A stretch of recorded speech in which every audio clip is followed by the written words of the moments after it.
everybody. Hi. Hi, welcome to my discussion of a certain musical.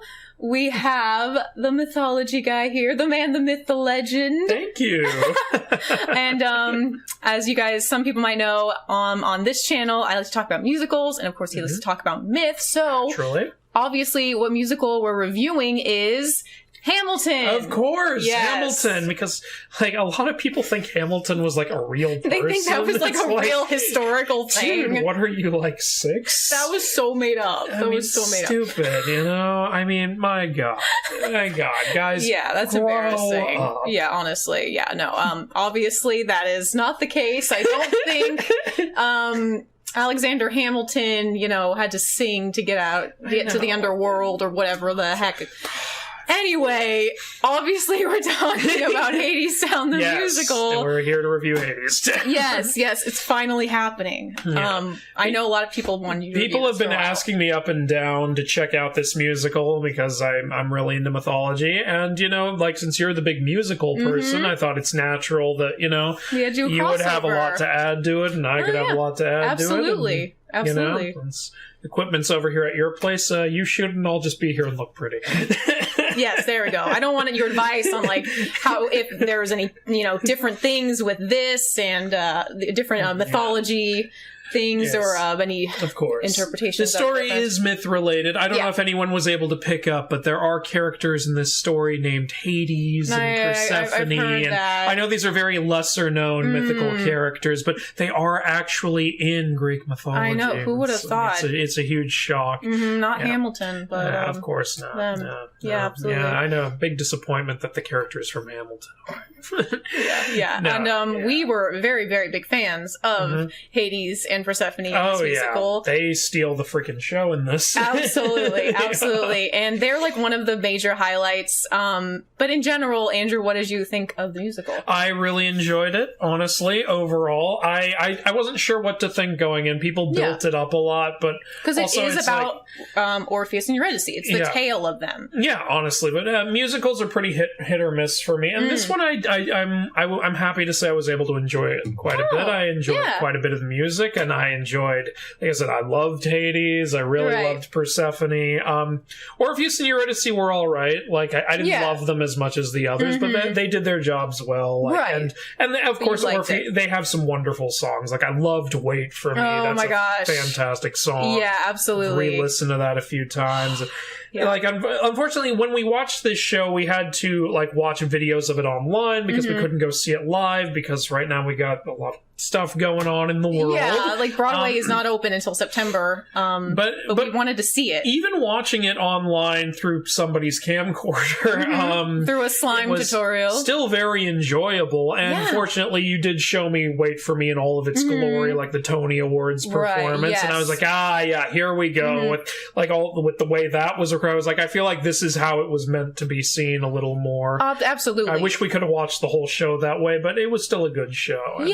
And you get the feel of what it is like to watch in the audience. But the version of the Tonys, it just shows incredible lighting and the stage direction. Yeah, much better than Steve in the audience with his iPhone 6. When we randomly see this guy's head and we couldn't see Eurydice. We're like, dude, just down in front! You can see the poor guy shooting this is trying so hard. It's like, where is she? I need to see her. Eurydice, wait for me.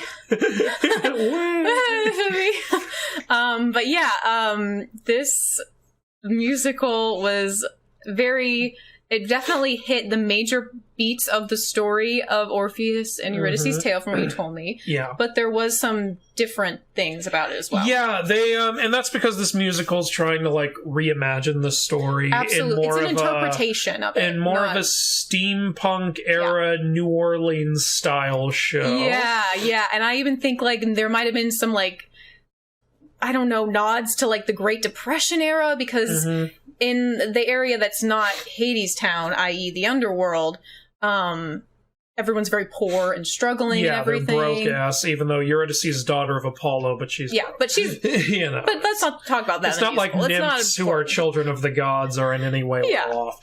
They just ignored that in the musical. She's just a person, I guess. They don't address that stuff in this musical. She's just random girl at restaurant. Pretty much, which I kind of liked, because it's clearly since the start of the musical, it's clear that Hermes, the narrator, is telling this story. Yeah. And it's very much like, I'm talking to the audience, and I'm going to tell you this tale.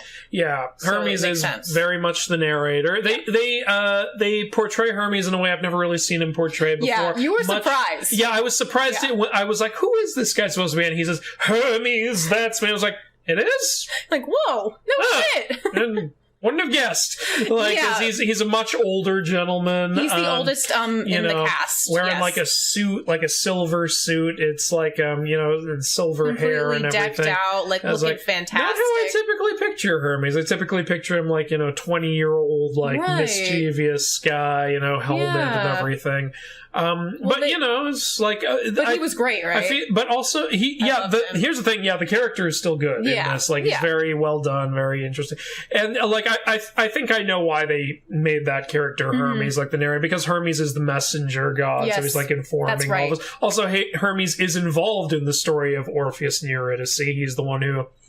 when certain things don't go the way they're supposed to go at the end, Hermes is the one who has to deliver someone back to a certain place. So that's probably why they chose to have him narrate from the beginning, because he's included in the original tale. Yeah, he is part of the tale. Yeah, like you said, he observes everything in myth too. Yeah, he's all over the place. He can go anywhere. And, right. He's god of travel, messages, in some cases medicine. Oh, okay. Yeah. Okay, cool, yeah. See, I never would have known that if it weren't for this guy over here. Hey, I'm useful.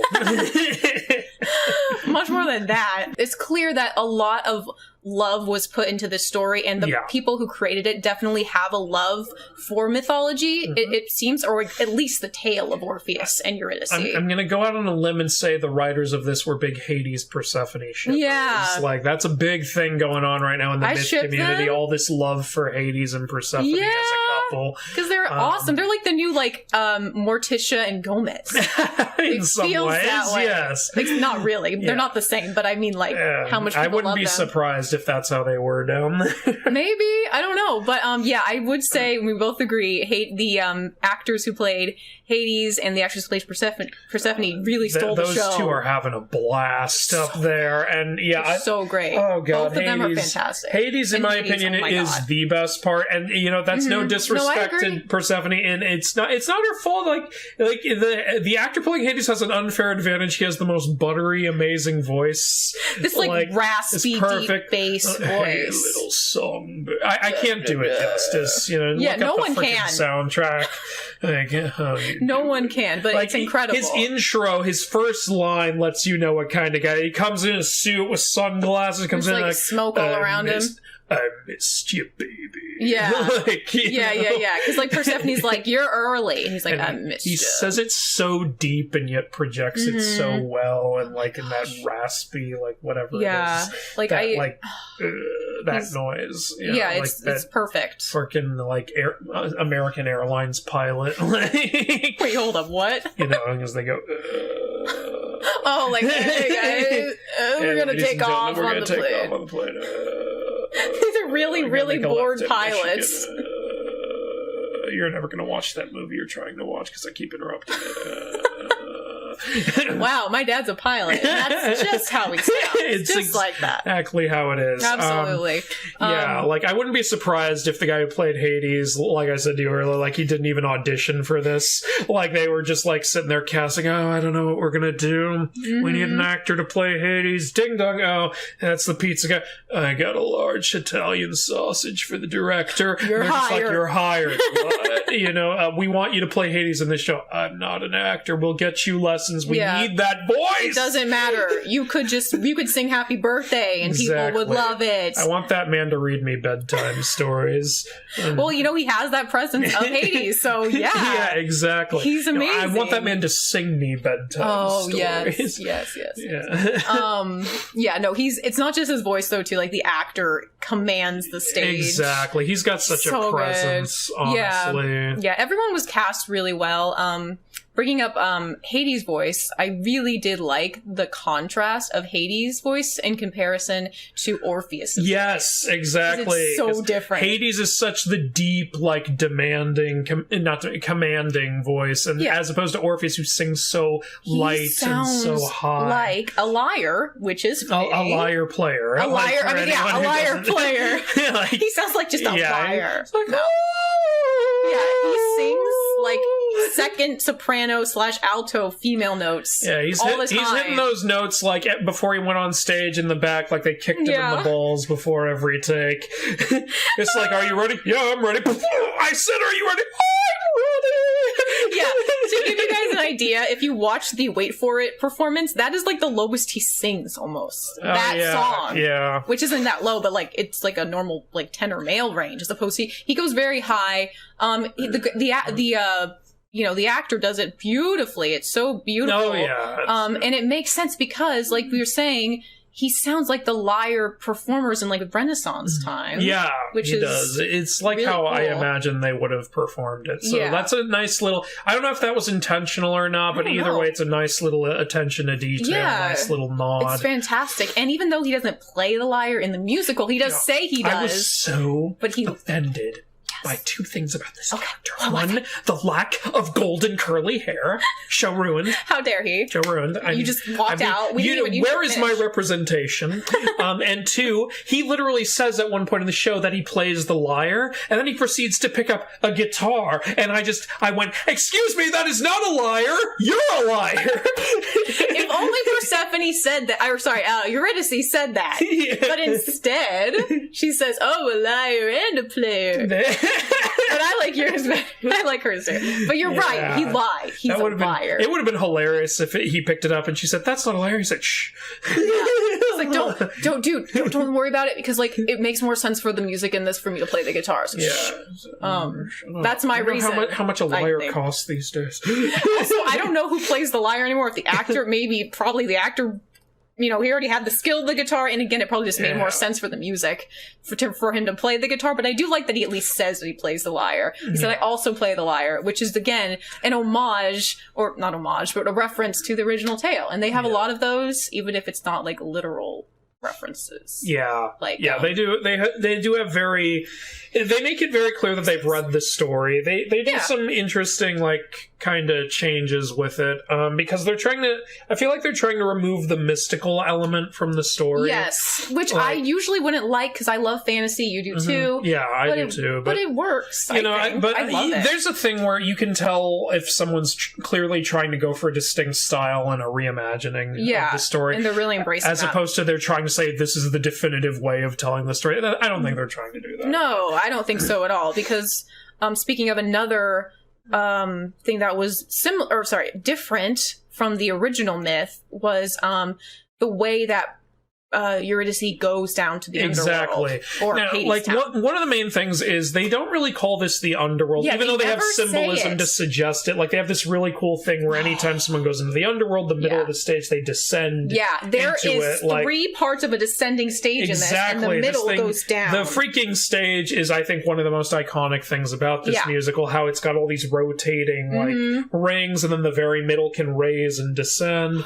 It's so great, too, because it rotates, and then people are walking on it, and there's like a little bit of a story point where someone's like walking a lot. I don't know what it was. Someone's to walk behind. I don't know. It's not an important part of the story. It's not even like, it's not the climax of it. Someone just following somebody, hey, don't turn around. And he's like, leave me alone. And it's like, it's an easy task. We know he's gonna nail it, no problem. He's not gonna mess that up. How? How could he mess up? But anyway. on that note, it must be, especially because at some points they have to walk like in the dark, like it's dark as hell. And as people who have done theater, like, can you imagine trying to stay on that exact ring, walking at some points, having to catch up and then fall behind at while the stage is moving in the freaking dark, while singing and timing everything right, like and they have like mist coming up at some points in it too. It's like, dude, respect. Can you imagine what rehearsal must have been like? Ow!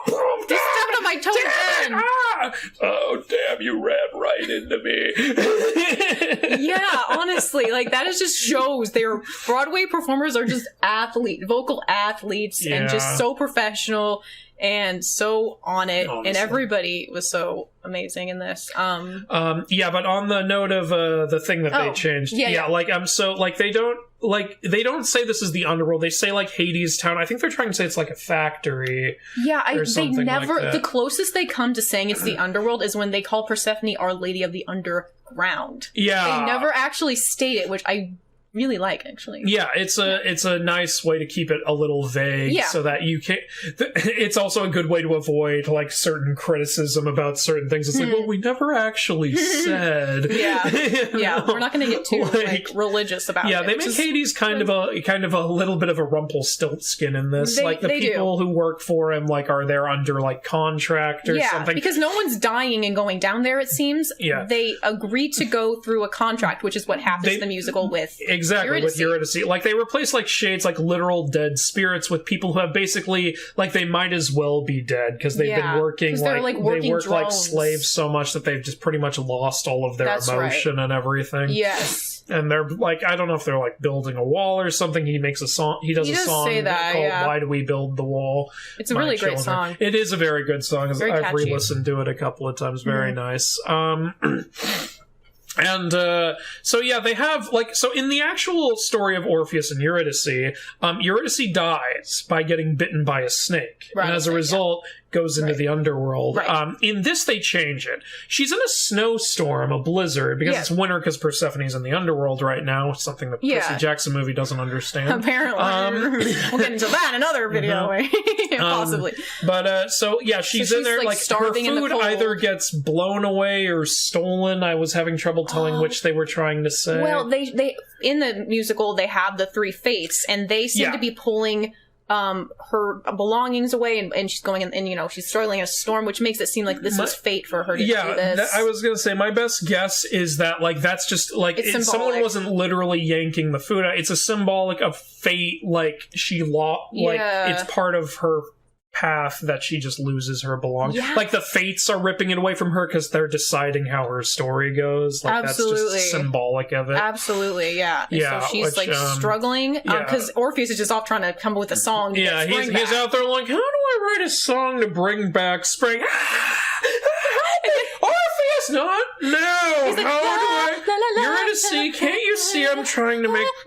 Man, some people are so inconsiderate. I'm in my zone here. I need to sing these tenor notes. You're distracting me, and all work and no play makes Jack a dull boy. He's just singing, trying to come up with a song. Exactly. And meanwhile, Eurydice's robe is getting blown away. And she's like, we need food. And then Hades comes up and he goes, hey, little songbird. With that buttery voice. My wife doesn't appreciate all that I'm doing for her down there. So what I'm going to do is have you come join the factory. He's like, I can't do that. All right, you can just freeze to death out here, then. So he gives her that choice. He gives her a choice. It's interesting because in the original story, like, she went there because she died. In this, she kind of goes there because she would have died otherwise. It seems like it's like her fate. Freezing and starving to death in the blizzard. And Hades said, hey, you want to come? At least that's what I think happened. Yeah. And you want to come here, like, and not die? That's what it seems like for this version. They do reference the rattlesnake. And then, that's where it gets a little... Yeah. Where I got a little confused. It's a little ambiguous. They were like, okay, so she doesn't get bit by a rattlesnake, and then they say songbird versus rattlesnake, and they have this symbolic dance where she moves as if she just got bit by a rattlesnake. It was like, so she did get bit by by the rattlesnake? But then no, she didn't. It's like, no, it's pretty clear later she does. My best guess was that Hades is supposed to symbolize the rattlesnake, like bringing her to, as opposed to like bringing her towards death in the original, like bringing her towards Hades. Both would lead towards that area. Yeah, so it still hits the major plot point. Yeah, I feel like people who don't know the myth would watch that and get confused, like, what's up with the rattlesnake? Yeah, because he calls her Songbird in the song before it, but then it's like, why is Hades a rattlesnake now? I don't understand. But it's fine. Yeah, like, because we were sitting there and I was going, you know, in the original she gets bit by a snake, and then they said versus rattlesnake, and then we both went, oh. Yeah, and I got really excited. Yeah. I was like, oh, it's going to happen, because I didn't, it wasn't clear in the album, because I listened to the album before, but then, it's like, it's a sell your soul kind of contract thing, like in Little Mermaid, except Hades is not nearly as bad of a guy. Yeah, he's not like that. Or I got friends on the other side. Yeah, he has that kind of feel. Just shake a pulse. Yeah, you know, nothing. You're not going to want to come back from this weird coal mining land of mine. You know, what could go wrong? But Hades in this too is. He's very fleshed out, and he's not a villain. I don't think he's a villain. It feels like they had him, like, he's not a villain, but it feels like they were leading him more towards being a villain. He's like an anti... I mean, he's technically, you know, got a bunch of people, like, and he's kind of ripped their entire lives away from them. Yeah, he's not a great guy. But he's definitely complex. It seems like he's trying to be better at certain parts. You can tell he loves his wife and he wants her to love him. Yeah, and she like is good at reasoning with him. Like it starts out where they're like in a rut in their marriage. Yeah. Like, because like Persephone's like, first of all, I did not expect Persephone's attitude in this show is not how I would typically picture Persephone. Another major difference is how Persephone is. I didn't. Right? Like Persephone is one of two ways in mythology. Typically, she's either like goddess of springtime and you know, happy, you know, innocent, loving girl, or she's a lot more queen of the underworld, more like queen dark and more like, or some people say it's both, like she's nicer when she's up there and more malevolent when she's down there. She kind of has like two personalities when she's in different locations. This is like a whole new Persephone persona. We described how do we describe it? Like Amy Winehouse, Dionysus sister inspired. Yeah, very Amy Winehouse-ish. Like New Orleans party girl. Even her voice, like the way she talks, very like, hey, who wants to drink? Who wants to party? Like there is a song in this musical called like Our Lady of the Underground, and at the beginning she goes, I don't know about you boys, but I've been hanging around. It's like, oh my god.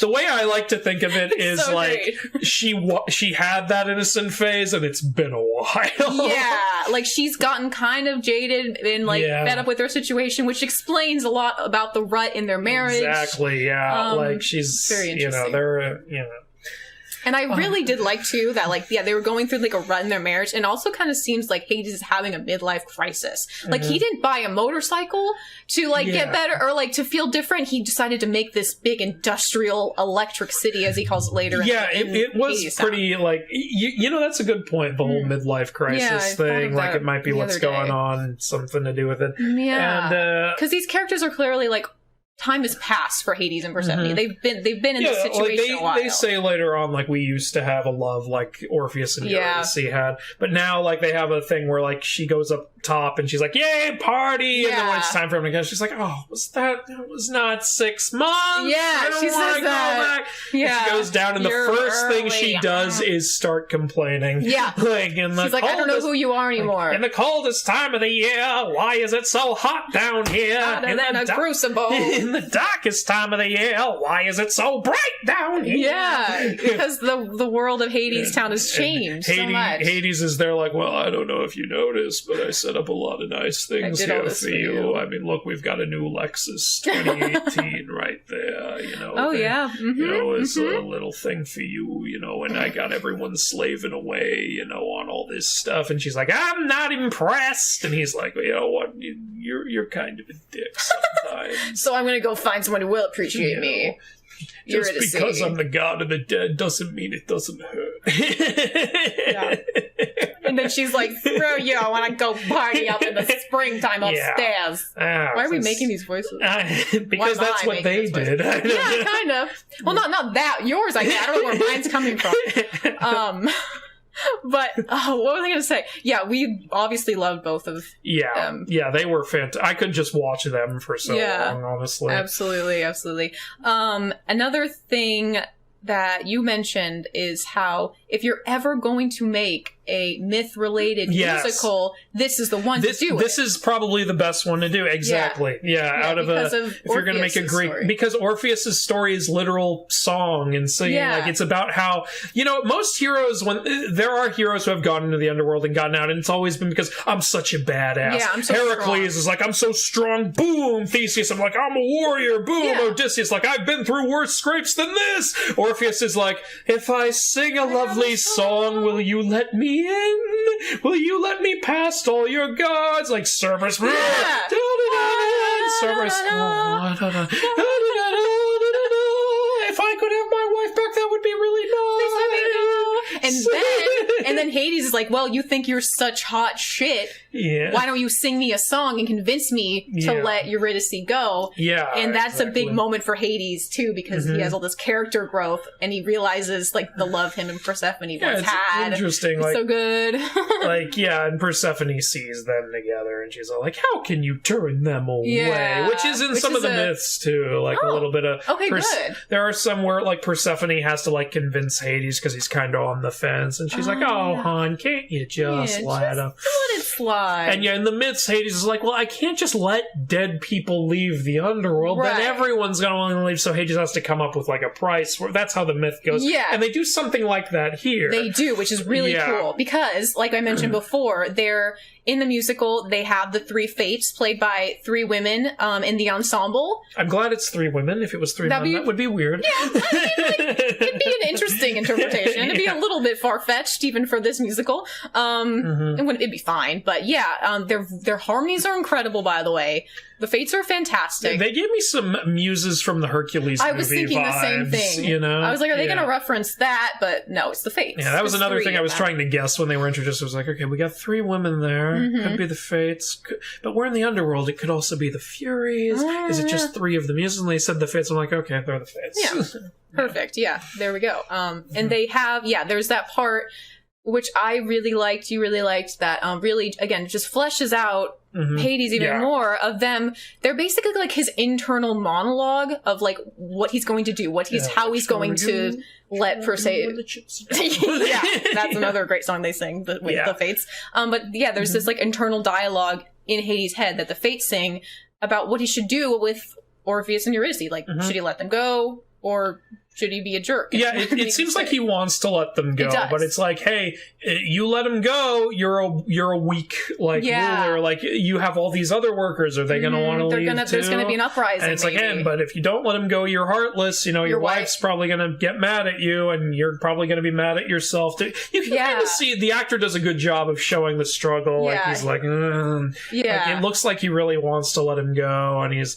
But he can't just let him go. And so he comes up with a brilliant idea. He's like, you know what? I'll tell you what. I'll put a little price on letting you go. I'll make it. You know what? Here's the thing, buddy. You can go, but she's going to be behind you, and you can't turn around. No. Don't look at her the whole time. No. And he's thinking in his head, brilliant. I technically put a price on there, but this is such a simple task. Yeah, there's no way he's going to screw it up. Yeah, there's no way. What kind of idiot?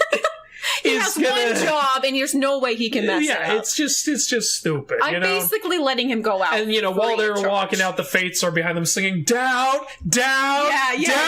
You don't have enough faith in her. You know you doubt things. And Hades is there thinking, oh, ladies, try all you want. He's not that stupid. It's not gonna fuck up. Come on. And it seems like he isn't. And then. I mean, spoilers. I'm guessing everyone here knows the story. Has anyone here read the story of Orpheus? Yeah, because they're not going to change the ending. So they don't change the ending, which we want to happen because it's so sad. Even though I knew the story going in, I was still bummed at the end. I was still like, oh. Yeah, it happened. Oh, you idiot. You did it again. You the story, went the same way. And that's what Hermes says at the end. He goes you knew how this was going to end. Yeah, he's like, Hermes basically, he says basically equivalent, like, what? You knew what was going to happen. Yeah, he's but we're going to tell it anyway. We know the story. It's a sad story. It sucks, but we tell it anyway. Yeah. And, and then it kind of starts over, like, almost to show, like, the cycle of the story or something. Yeah, how they're going to retell it again and again. I think that's even a line in it. And I think it's because the story is so beautiful that they want to retell it again and again, just like they did on Night, every night. 8 shows a week. So I think that's just so cool. Yeah. And like you were saying, it is the perfect myth story to be made into a musical. Yeah. And they did it so well. And also, I do kind of like, one little thing I like is how Orpheus, like, sings they tell the story of Persephone in the underworld through Orpheus singing it. And that actually really ties in, because in ancient Greece, if you think about it, that's something a musician like Orpheus would be doing. Absolutely. He would be singing, like, telling ancient stories, because back then they told a lot of stories through song. Yeah. And, like, it makes perfect sense for, like, a guy like that to tell that story, like, through song, and, like... Absolutely. And, like, it later comes in handy, like, he sings to Hades and Persephone about the, like, love they used to have, and he reminds them of it. It's a really sweet moment. And, and Orpheus's voice and music is his weapon, and he is able to convince Hades to let them go, well, theoretically. Yeah.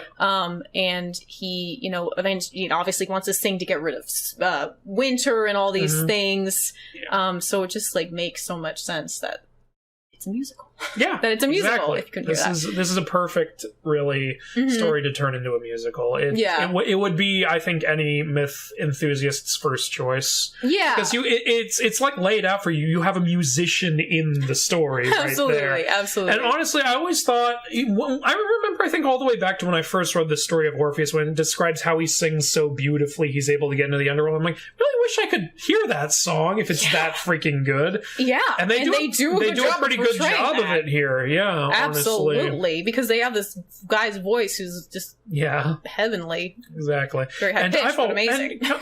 I think this is the first time I've ever heard Hades sing in anything. I was always bummed Hades didn't have a song in the Hercules movie. Yeah. So it's really nice to...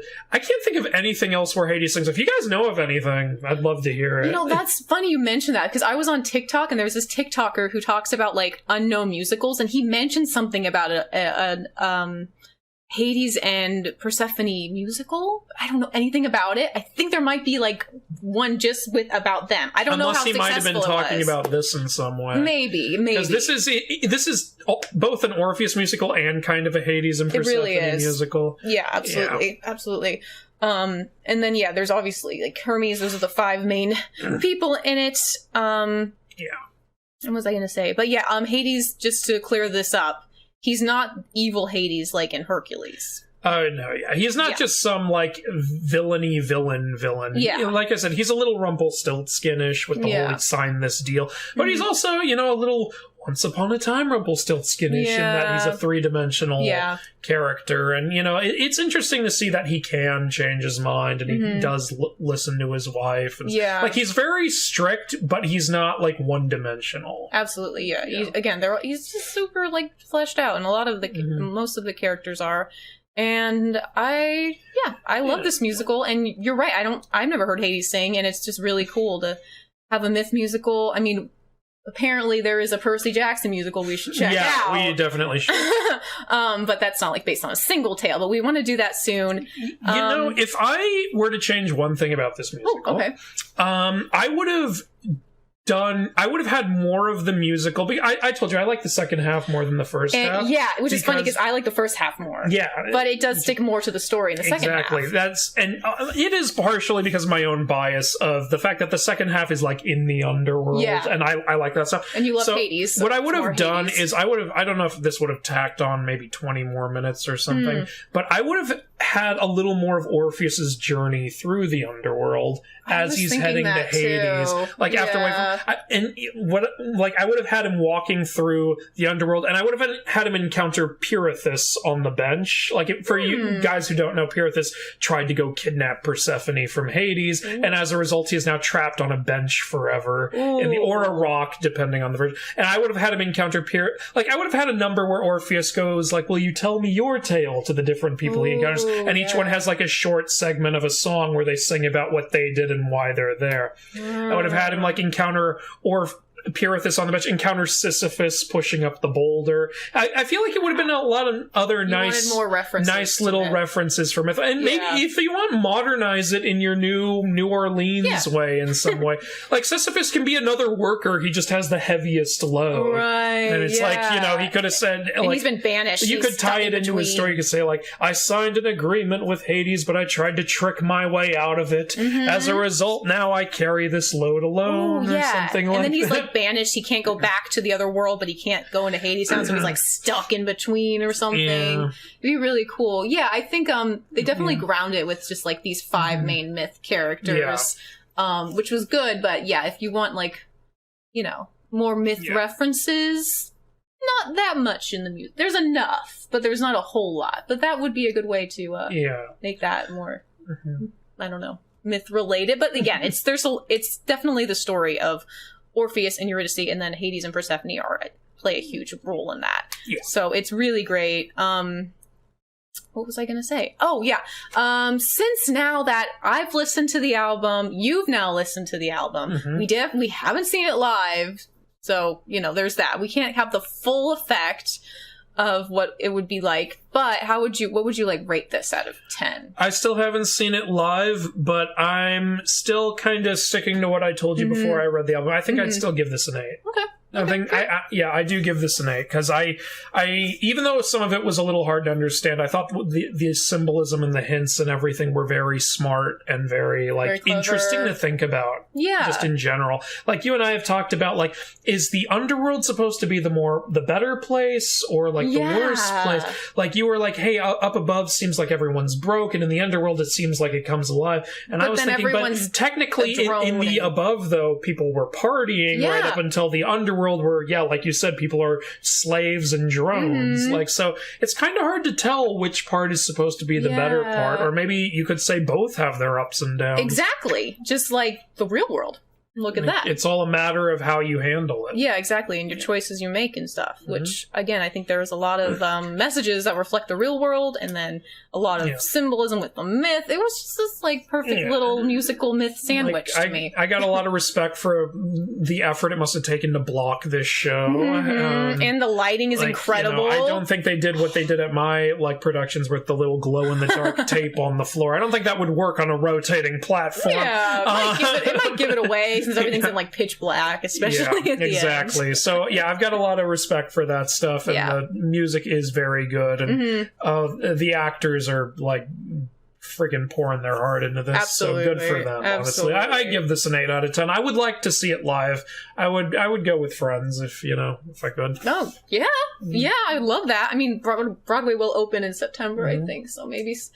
Who knows? It's coming back, but we'll see if we can. But anyway, so what would you give it? Well, I would give it, watching it with listening to the album and watching it, just through the not great quality camera. I'd give it probably an 8.5, but if I saw it live, it would probably go up to a 9. I could see it going up to a 9 live, because there were parts of this where I was there's some of these numbers where it was really booming and really felt like they were going for an epic tone as they were singing with the lanterns and everything, and I was just like, so God, this must be good live. I gotta see this live. If you guys want to get a feel for the show, you should watch the Tony performance of it. Just put Hadestown Tony performance in YouTube, and you'll get a feel, because that number, Wait For Me, is one of the most popular in the show too. And it's just I think seeing it live would be just bring it up to another level. Definitely. So obviously we love it. Hades shirt for that. Obviously, yeah. And I wore this to be Persephone inspired. Oh yeah, we're Hades and Persephone over here. Okay. Hi, how's it going? I missed you, baby. Obviously, we're going to be the replacements once the original cast leaves. Guys, do you even need to audition us? Mythology Guy, theater musical girl chick. right here, There's none of those in the world. No. The music maiden right here. Yes, I should have made that my Myth YouTube Man and title. Music Maiden. Those will be our credits in the musical. Yeah, or Myth and Musical Nerd or something. So that was our review of Hadestown the musical.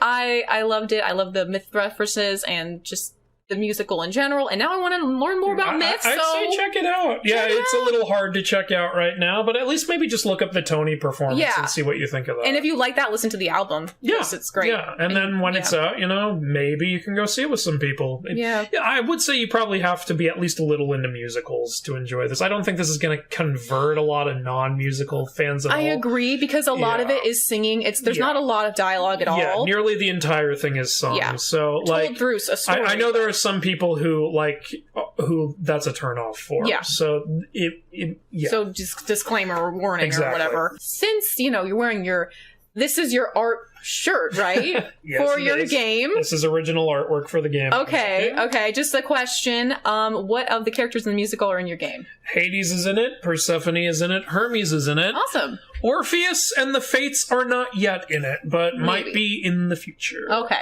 Also, Eurydice might be as well. Oh, cool. Okay. Well, I just need to think of good ways to do them. Okay, got it. Okay. It's hard to think of how to put a singer in a fighting game. Yeah, I would imagine. But I'm sure I can come up with something. Well, maybe you'll be inspired by the musical, like using his voice as a weapon. Maybe he'll distract everybody. Yeah, with his amazing vocal abilities. Anyway, that was just, I wanted to plug your game a little. Oh, thank you. You're welcome. Thanks for watching, guys. You guys all know the Mythology Guy, but if you want to tell everyone where you can find your... What do you mean they all know me? This is here to build my audience. Oh, yes. You're the one with the huge fan base here. Anyway, so do you want to just tell everyone? Yeah, for anyone who doesn't know where to find me, you can find me at The Mythology Guy on YouTube or TikTok, and you can find links to my Instagram page, my card game website, my Discord, and my Amazon store in the description of every single one of my YouTube videos. There you go. And you can find me at TikTok at The Struggling Alto, and on this channel at The Struggling Alto. My username is The Struggling Alto.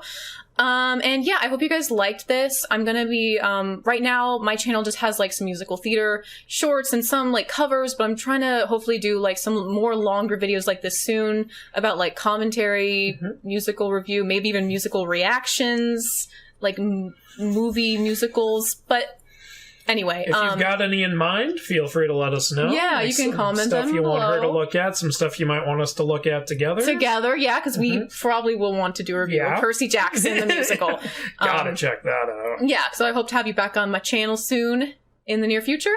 There you have it, a myth nerd and a musical nerd review of Hadestown, and we both thoroughly enjoyed it. I'll see you guys next time. Bye! What should we do, the thumbnail? What's the thumbnail? Maybe we'll do that. That could work.